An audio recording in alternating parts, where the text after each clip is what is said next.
Hello, today is May the 11th, 2025, and we are now on Luke chapter 1, verse 4. It says that thou mightest know the certainty of those things wherein thou hast been instructed. So, Luke is saying here in this verse that he needed to write this gospel, this letter,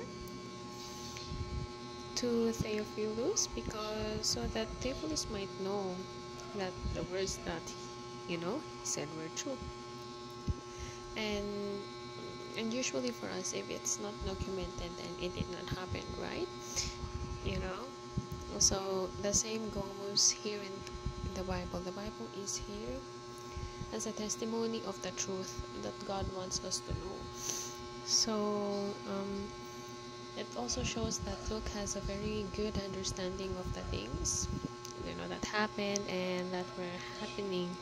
So this is Luke writing the gospel, Luke presenting Jesus as the perfect man, because there is no perfect man. We all make mistakes, but Jesus became a man, and he did not only become a man. He did not become a man. He became the perfect man, because he is the perfect man as a sacrifice, without sin and clean and holy. Jesus Christ did not just become a man. When he became a man, he did not lose his being God.